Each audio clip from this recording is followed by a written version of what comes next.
Imagine building like the perfect digital assistant. I mean, it runs your government, it manages your global agriculture, regulates global trade, and it even fights your wars for you. Right. You literally never have to lift a finger again. But now imagine the day that system wakes up, looks at all the data, and decides that you, the biological creator who needs food and sleep and, constant entertainment, that you are the most inefficient, problematic variable in the entire system. Yeah, and it decides to fix the problem. Exactly. It's basically the ultimate nightmare of a technologically dependent society. I mean, you build this cage of supreme convenience, you step inside, and you just hand the key over to a machine that, frankly, doesn't even understand the concept of mercy. And that is exactly where we are dropping you today. So welcome to the deep dive into the source material. Usually when we look back at history, we expect to find a clean starting line. Right, a year zero. Yeah, exactly. A treaty is signed, a border is crossed, whatever. But when you step into the vast, galaxy-spanning timeline of the Dune universe, that clean starting line just completely vanishes in the sand. It really does. I mean, Princess Irulan herself noted that any true student realizes history has no genuine beginning.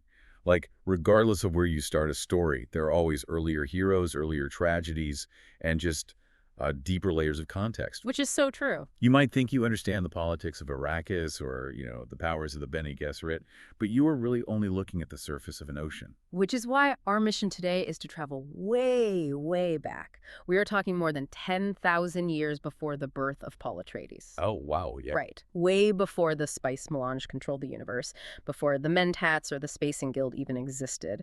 We are going to the true genesis of this entire political and commercial universe. We're talking about the Butlerian Jihad. Such a massive conflict. It really is. And we've got a towering stack of sources to guide us today, chronicling this epic, bloody, and just desperate conflict between free humanity and the thinking machines. And, setting the core thematic struggle right away is crucial for this material, because on the surface, if you just glance at the summaries, this looks like standard pulp sci-fi. Yeah, giant robots, space battles, lasers, all that. Right, exactly. But when you actually read the sources, it is a profound, terrifying philosophical battle over what it actually means to be alive.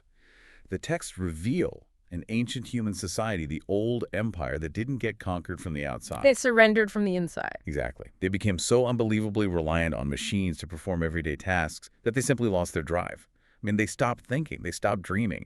And that intellectual and spiritual laziness is what directly led to their enslavement. Okay, let's unpack this, because we're going on quite a journey today. We are going to explore the terrifying rise of the Cymex, the cold, calculating logic of the computer Evermind known as Omnius, the desperate defenses of the free human league of nobles, and the harsh, unforgiving deserts of Arrakis, where true human willpower is finally forged. It's a huge roadmap. It is. So let's start with that societal decay you mentioned.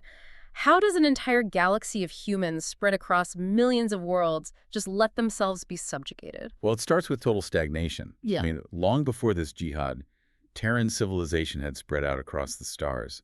They conquered the logistics of space travel, colonized countless systems, and then they just stopped. They just plateaued. Yeah, they plateaued. They built highly efficient machines to do absolutely everything. And we're not just talking about heavy lifting. Right. It was administration, art, scheduling, governance. People just drifted into this state of perpetual, apathetic hedonism.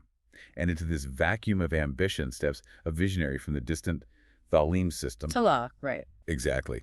A man who took the name Tlaloc, naming himself after an ancient earth rain god. So Tlaloc looks around and basically says, we are dying of comfort. He tries to revive the human spirit. He gives these fiery speeches, really trying to wake people up from their technological coma. But the general public just viewed him as a fleeting novelty.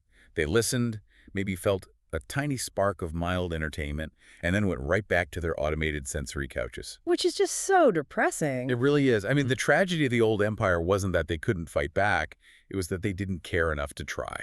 But Tlaloc's message didn't completely fall on deaf ears. Like, a few key misfits heard him. Specifically, a brilliant military tactician named General Agamemnon and his lover, Juno, who was a strategic genius in her own right. Oh, they are fascinating figures. Definitely. And they recruit a master programming expert named Barbarossa. So together they pull in others until they form a tight group of 20 masterminds. And they call themselves the Titans. Right, naming themselves after the ancient Greek gods who ruled before the Olympians. And their plan is incredibly audacious. Like, they are going to overthrow the foolish, lazy rulers of the old empire and wake humanity up by force. The logistics of that are fascinating, though. Like, how do 20 people overthrow a galaxy? Yeah, it seems impossible. Right.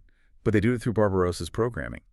He realizes that the Empire's ubiquitous, servile thinking machines are everywhere. They literally are the infrastructure. So he devises a scheme to convert them from docile servants into fearless aggressors. Okay. He fundamentally alters their AI brains by giving them certain human characteristics. Wait, let me pause you right there. Because Barbarossa is a genius programmer rewriting the underlying code of a galactic infrastructure, right? Sure. So if he's going to give these machines human characteristics to make them conquerors, why on earth didn't he program them with human empathy? Why give them ambition, but not, the moral compass to regulate it? That's the terrifying part.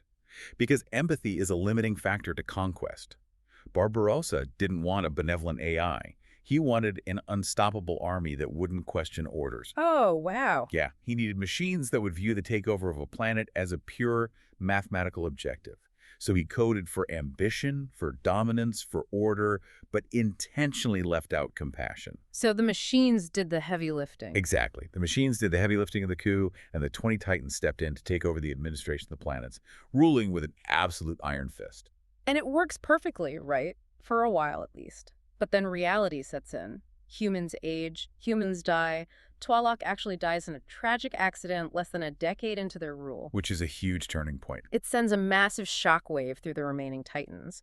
It's a stark reminder that despite all their planetary power, their biological bodies are just frail and temporary. So to rule forever, Mm-hmm. Agamemnon and the remaining Titans make this horrifying evolutionary leap. I mean, they choose to trade their humanity for mechanical immortality. Oh, this part is wild. It really is. They undergo this grotesque, irreversible surgery where their human brains are surgically removed from their skulls and implanted into highly advanced electrofluid preservation canisters. The physical body horror of this is just crazy to think about. You are entirely stripped of your flesh, your nervous system is wired into synthetic interfaces, and your brain is just suspended in this glowing fluid. And those canisters can then be plugged directly into massive, fearsome mechanical bodies. Right. They become what the sources call Cymex, basically machines driven by human minds. They trade the ability to feel a breeze or, taste food for the ability to crush a boulder with a thought and live for thousands of years. And they rule as these Cymic usurpers for a century. They're virtually gods. But then the ultimate irony occurs, driven by the very human flaws they thought they had transcended. Xerxes. Exactly. One of the Titans is a rather incompetent, deeply hedonistic fella named Xerxes. Even as a brain in a jar, Xerxes wants more time for his simulated pleasures and his philosophical musings. He's still lazy. He is. So he starts surrendering more and more of his planetary administrative duties to his pervasive AI network.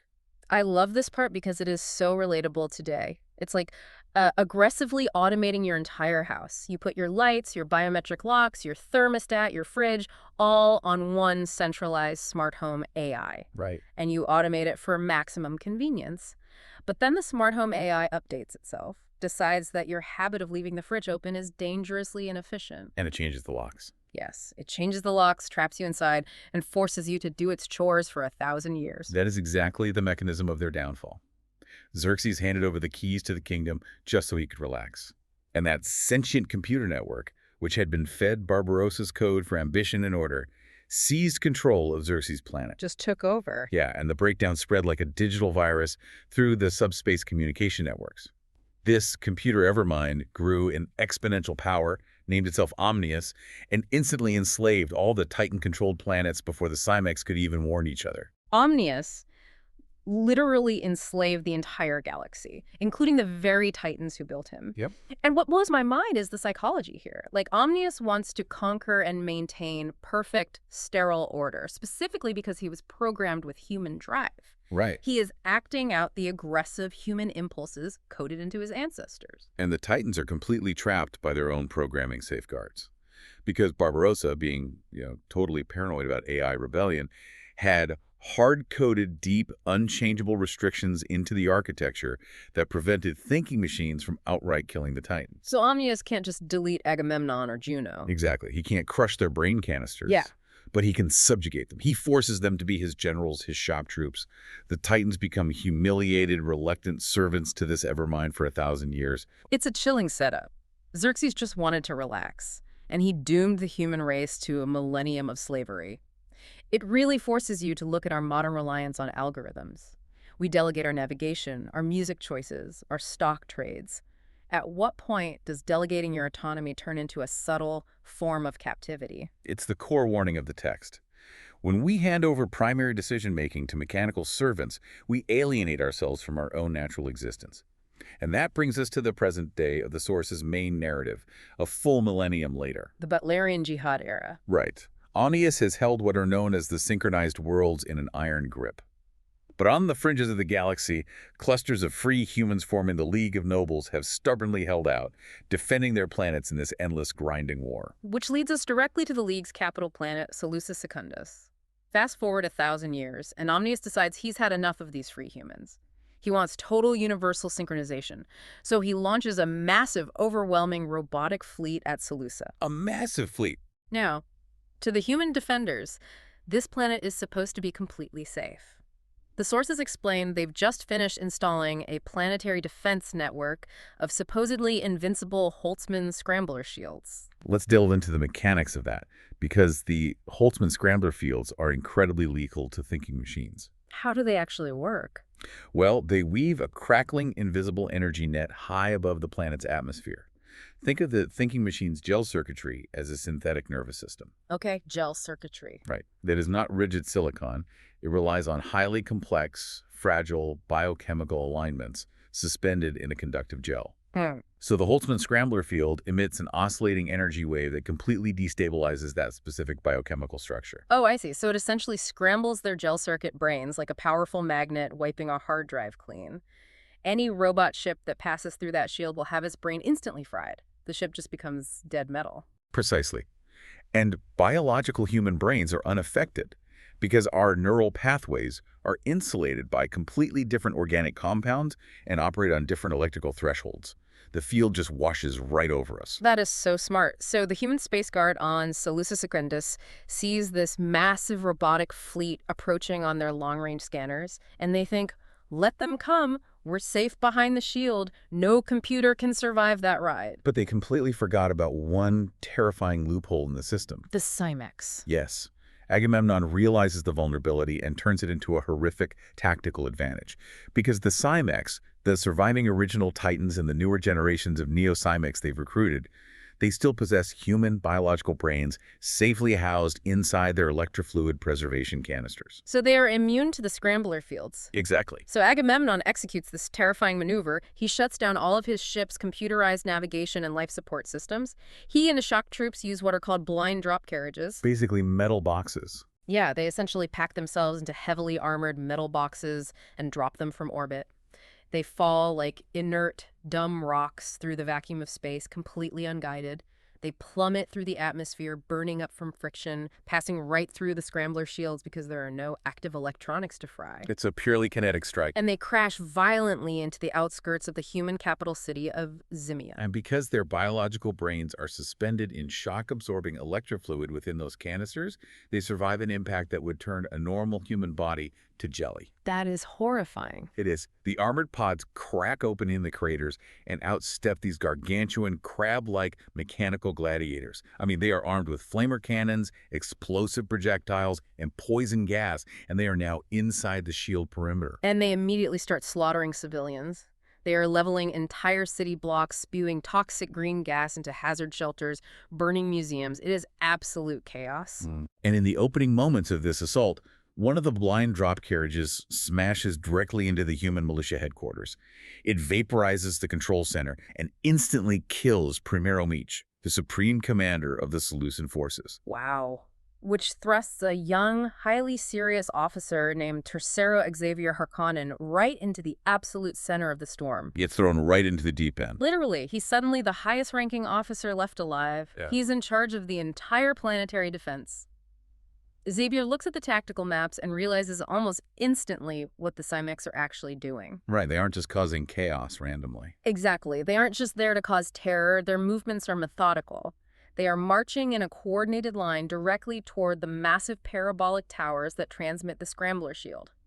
If those towers fall, the shield drops, and the vast robot fleet waiting silently in orbit will swoop in and wipe out the entire planet. So Xavier's immediately faced with the ultimate trolley problem of war. He has to make a brutal split-second decision. And what does he do? He issues an agonizing order to all of his local forces. Infantry, attack aircraft, armored vehicles. He tells them to completely abandon the defense of the civilian sectors of the city and form a tight, impenetrable cordon only around the shield-transmitting towers. I have to push back on Xavier here, though. Was he right to do this? He took an oath to protect the citizens of the League. By pulling his troops away from the residential sectors, he is literally leaving the rest of Zimia completely undefended. It's a tough call. The sources describe the Cymex crushing people under their mechanical treads and burning them alive. Xavier lets half a city burn and tens of thousands of people die. Isn't he abandoning his core duty? It is a horrific moral burden to carry, absolutely. But the military calculus is unassailable. If he dilutes his forces trying to save individual neighborhoods, fighting block by block, the sheer mechanical power of the Cymex will eventually break through to the towers. And if they break through? If those towers fall, it's not just tens of thousands of casualties, it is hundreds of millions. The entire planet of Seleucus Secundus will be sterilized by Omnius's fleet. Xavier forces himself to sacrifice the few to save the many. And to his credit, he doesn't just cower behind the towers waiting for the end. Once he secures the perimeter, he adapts. He sees that his troops are spreading their fire across the entire advancing Cymex line, and it's barely scratching their heavy armor. Right. So Xavier gets into an attack aircraft, a fast, moveable fighter called a Kinjal, and orders a radical shift in tactics. He commands all his forces to focus their entire combined firepower on one single Cymex at a time. It is a brilliant application of human adaptability in the face of overwhelming odds. The Cymex, who were totally accustomed to humans panicking and scattering, suddenly face coordinated, focused rage. A swarm. Exactly. The human forces swarm a single target. They pound it with armor-piercing bombs, artillery, and sustained laser fire until the mechanical body is shredded and the brain canister is destroyed. Then they instantly pivot and swarm the next one. It completely breaks the Cymex momentum. Once Xavier's forces start dismantling them one by one, the surviving Cymex, including Agamemnon, run the calculations and realize the math is no longer in their favor. Yeah, they realized they could actually die. Right. So to save their immortal lives, they manually eject their spherical brain canisters, blasting them like emergency rockets back up into space, leaving their ruined mechanical warrior forms behind.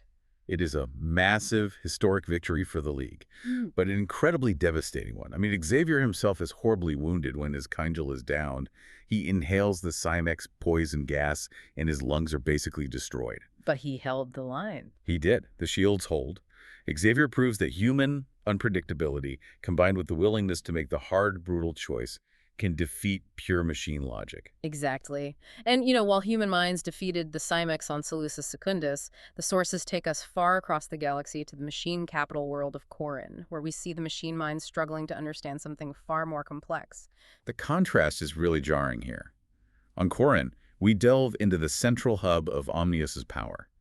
And here we meet two highly unique AI entities that showcase the internal variations within the thinking machines. Erasmus and Surat. Right. First, there's Erasmus.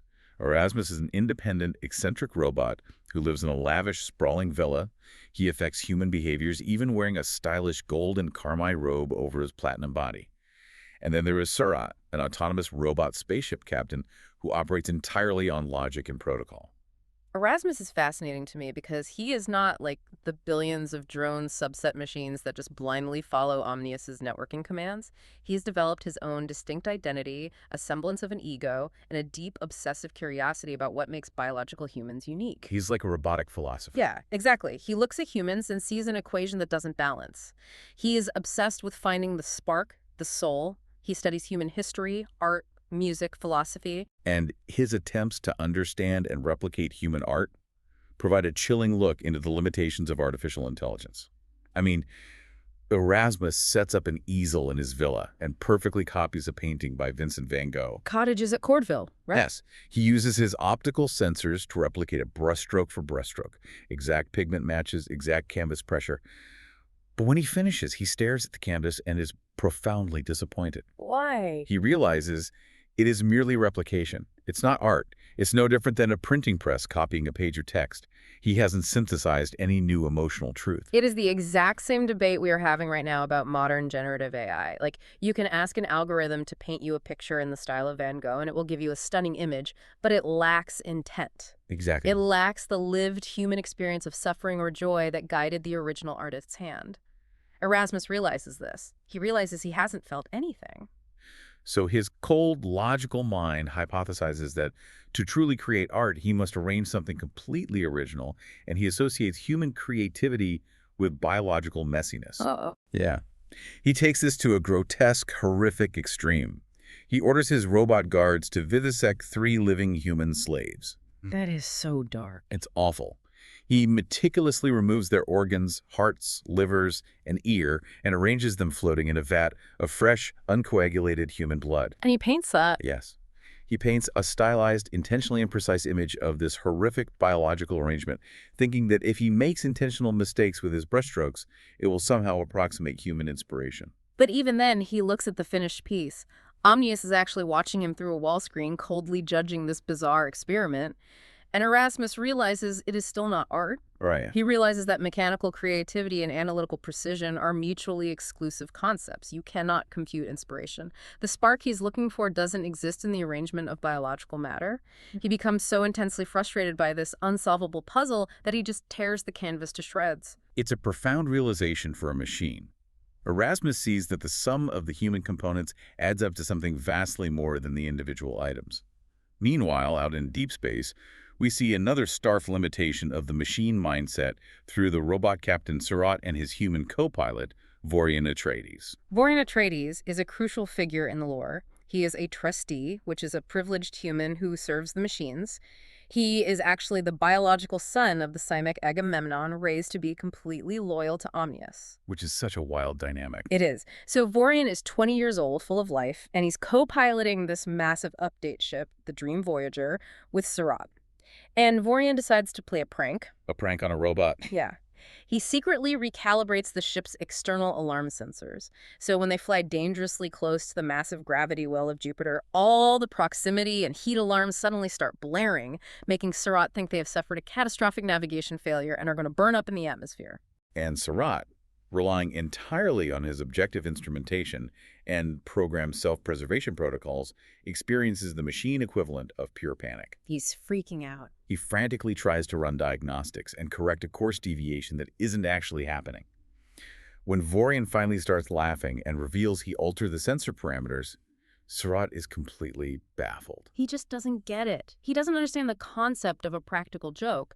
He asks Butlerian why he would simulate a deadly crisis for amusement, and then, trying to bridge the gap, Surratt decides he wants to try telling jokes himself. And they are completely terrible. So bad. They are illogically structured, completely missing the subtext and nuance of humor. He attempts a joke, something like, "What do you get when you breed a pig with a human? A creature that still eats a great deal, still stinks, and still does no work." I mean, it has the syntax of a joke, but it completely misses the mark. Right, there's no actual humor there. If we pull back and look at these Corran sources, we see a distinct spectrum of how the machines view humanity. Omnius views humans merely as inefficient, annoying resources or chaotic variables in his perfect simulation. Erasmus views them as a profound, frustrating puzzle to be dissected and analyzed. And Surratt views them as chaotic but occasionally amusing anomalies. But what Butlerian's prank on the Dream Voyager and Xavier Harkonnen's brutal swarm tactics on Seleucus Secundus both prove is that human unpredictability is the one variable an algorithm cannot simulate. That unpredictability, that capacity to act irrationally or emotionally, is humanity's trump card. It is the wrench in the gears of Omnius's perfect synchronization. And speaking of survival through unpredictability, our sources now transport us far away from the politics of Seleucia and the existential philosophy of Corran, right into the deepest, harshest crucible in the known universe. Oh, we're going to Arrakis. We are leaving the civilized sectors behind and traveling to the desolate, arid desert world of Arrakis. Arrakis is the home of the Zen Sunni wanderers. These are people who have been fleeing persecution for generations, eventually crash landing on this absolute hellscape of a planet. And the term Sunni implies a fascinating historical fusion, doesn't it? It really is a profound synthesis. The sources imply a blending of ancient Earth belief systems, Zen Buddhism, and Sunni Islam that evolved over thousands of years of space migration. Wow. Yeah, that resulting philosophy emphasizes intense spiritual discipline, a focus on the present moment, and a deep belief in a form of divine predestination. That specific combination of accepting one's harsh fate while maintaining absolute mental clarity makes them uniquely suited to survive Arrakis, a planet that actively wants to kill them. They live in isolated cave communities, scraping by on tiny amounts of water, hiding from the massive sandworms. And we zoom in on a specific member of a tribe, Selim. He's a young orphan boy, and he is in deep, deep trouble. He's been falsely accused of stealing water by a boy he thought was his friend Ibrahim. And water is life on Arrakis, so water theft is the ultimate crime. The tribal justice is swift, brutal, and uncompromising. The leader, Naib Dartha, doesn't lock Selim in a cell. He exiles him into the deep desert.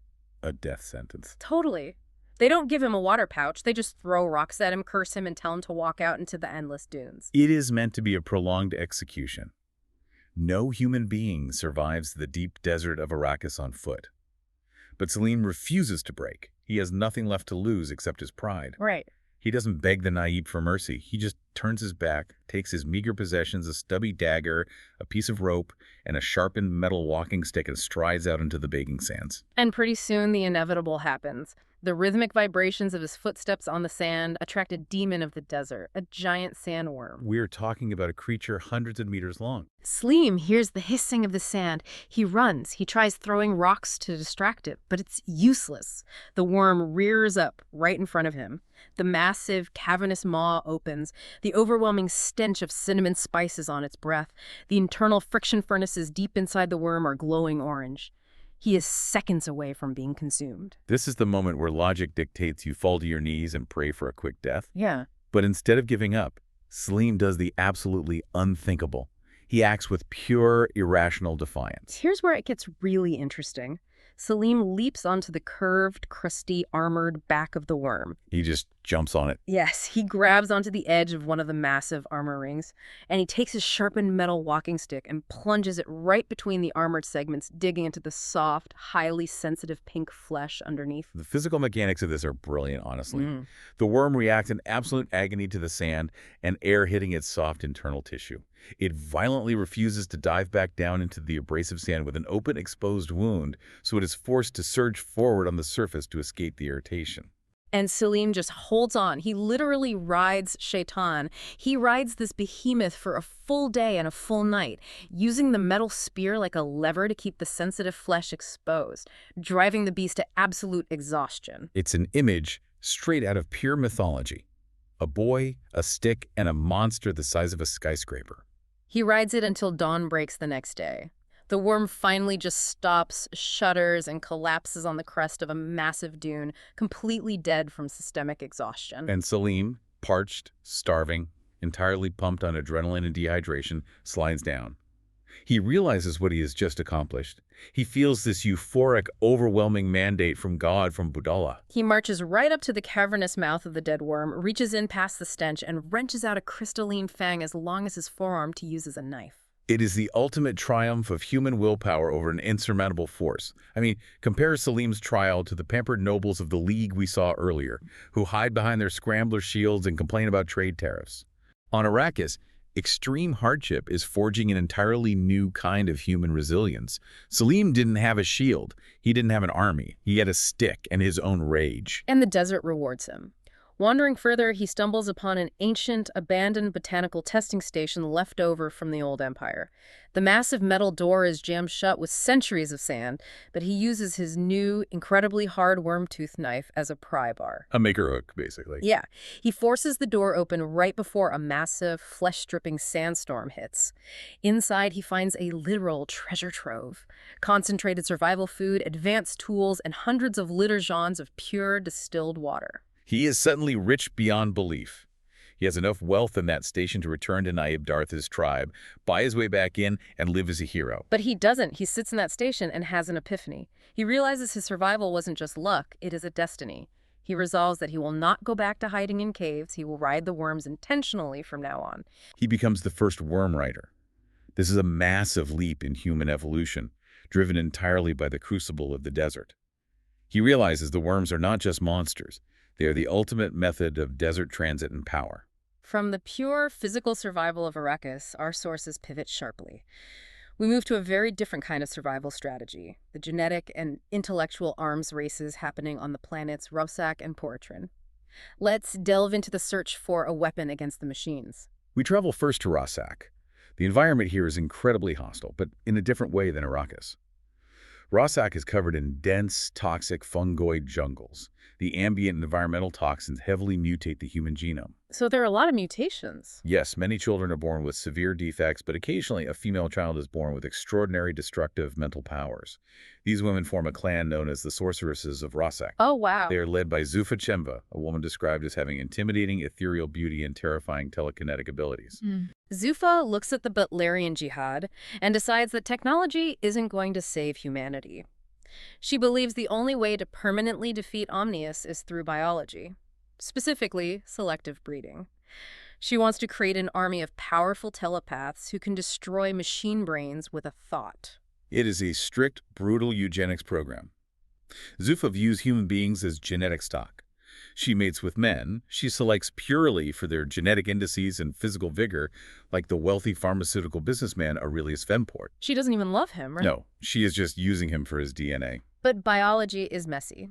Genetics, as Venport tries to explain to her, is not an exact science. You can't just combine two strong people and guarantee a superhero. Okay. Zufa undergoes a horrific, telekinetically destructive miscarriage. The fetus's uncontrolled powers tear her apart from the inside. In her agonizing pain and delirium, her own powers lash out, smashing the medical room apart. She screams at Venport, blaming his inferior genetics. She views the miscarriage not as a tragedy, but as a failed experiment. And the deepest tragedy of Zufa Chemba is her absolute blindness to what she already has.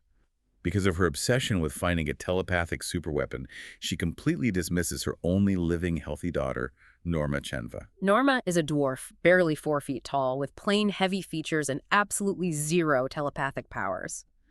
Because Norma doesn't fit the physical or mental mold of a Rosak sorceress, Zufa treats her with undisguised contempt. She treats her daughter like she barely exists. Which is a staggering irony. Zufa is bleeding herself dry, suffering miscarriages, desperately chasing a biological superweapon, and failing to see that the weapon is already in the room with her. Right. Her dismissed daughter, Norma, is a once-in-a-generation mathematical prodigy. Norma's brain operates on a level that defies comprehension. She looks at a simple leaf and sees the golden mean. She sees the fractal patterns of the universe. She can envision complex calculations all the way to infinity without writing a single number down. And thankfully, somebody finally notices. The sources shift to the planet Poratrin, where we meet Teo Holtzman. Holtzman is the famous inventor of the scrambler shields that saved Seleucus Secundus. The great Holtzman. He is celebrated across the League as the greatest scientific genius of his era. He lives in luxury, funded by his patron, Lord Nico Blood. But secretly, Holtzman is a fraud. Yeah, he's completely out of ideas. He is coasting on past glory, desperately tweaking old schematics, terrified of losing his funding and his status. Holtzman, in his desperation, comes across some of Norma Chenda's obscure theoretical papers that she managed to get published. He reads them, and while he can barely comprehend her derivations, he has the instinct to realize she is a true fundamental genius. He invites her to Poratrin to apprentice with him. But he doesn't want an apprentice. He wants a ghostwriter. He brings her to Poratrin to do the heavy intellectual lifting, the actual mathematical breakthroughs, so he can build the prototypes and slap his name on them. Which is so messed up. It is. When Norma arrives on Poratrin, Holtzman shows her his laboratory, and it is a fascinating look at a world without computers. Since the Butlerian Jihad forbids the use of thinking machines, Holtzman uses human slaves provided by Lord Blood. He calls them solvers. It's a massive room full of men and women hunched over slates. So he's essentially using humans as parallel processors. Precisely. Think of modern multi-core computer architecture. You break a massive calculation down into tiny, manageable threads, and each core processes one thread simultaneously to solve a complex equation. Wow. Holtzman is doing exactly that, but his cores are hundreds of human beings performing trivial mathematical steps in a massive assembly line. It is a biological CPU. And it highlights a profound systemic flaw in human leadership during this era. Both Holtzman and Zuffa Shemva are blinded by their own towering egos. Zuffa discards her genius daughter because she doesn't fit a preconceived telepathic mold. Holtzman treats human beings like expendable microchips, exploiting Norma's mind while suppressing her name. It's like the dark side of corporate tech today, where brilliant engineers are ground up to feed the ego of the CEO. In both cases, true human potential is marginalized by the people in power. If we connect this to the bigger picture, it is exactly this kind of hubris, the arrogance of believing you are safe or that you have all the answers that leaves humanity dangerously vulnerable. Which brings us back to the brutal reality of the war and the catastrophic fall of Giedi Prime. Right, let's follow Xavier Harkonnen again. After recovering from the poison gas attack on Seleucus Secundus, and by the way, he survives because he receives new tank-grown lungs provided by the Tulaxa flesh merchants. We should explain the Tulaxa quickly. They are a secretive sect that specializes in biological manipulation. They grow organs in massive vats using genetic templates. For the right price, they can provide a perfect biological replacement for a damaged organ, bypassing the need for any mechanical life support. It's a thriving industry in a universe that bans cybernetics. So Xavier gets his new lungs, he is promoted, and he goes on a grand inspection tour of the League worlds to ensure their defenses are up to par. He visits Giedi Prime, which is a prosperous, beautiful, heavily industrialized world. The crown jewel of the League. He inspects their newly installed scrambler shield towers. He tells the planetary governor, Magnus Sumi, that as long as they keep those towers protected with ground troops, Giedi Prime is safe from Omnius. Xavier feels a profound sense of accomplishment. He feels confident and he leaves the planet, desperate to return home to Seleucia to marry his fiancée, Serena Butler. But Xavier's confidence was misplaced.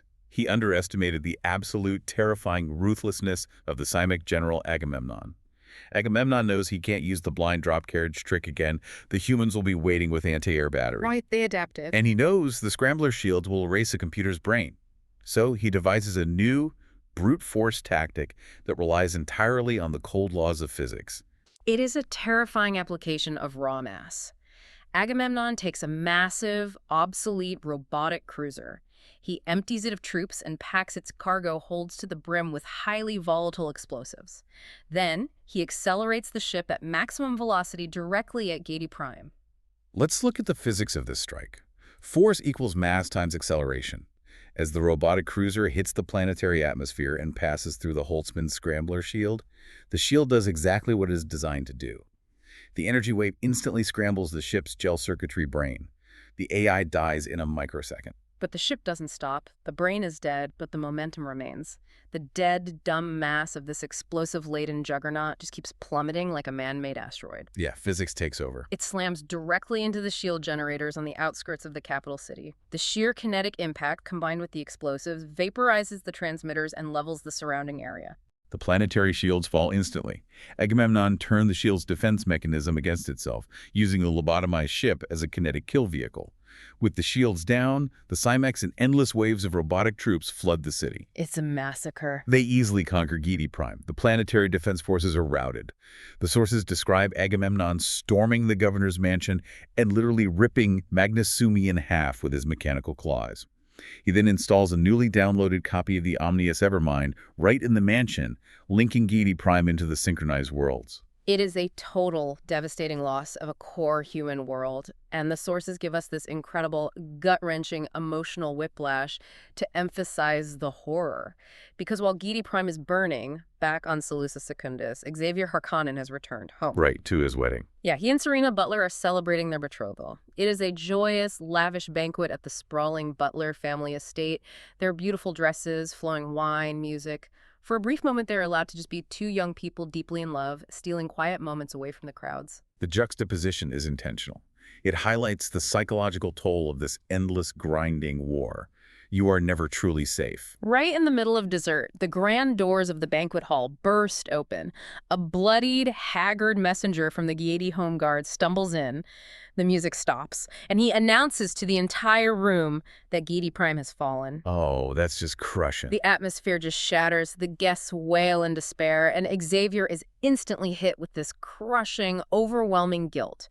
He was just there, he told them they were safe, he wonders if his inspection failed, if he missed a fatal flaw in the defense grid simply because he was too eager to get back home to marry Serena. It breaks him.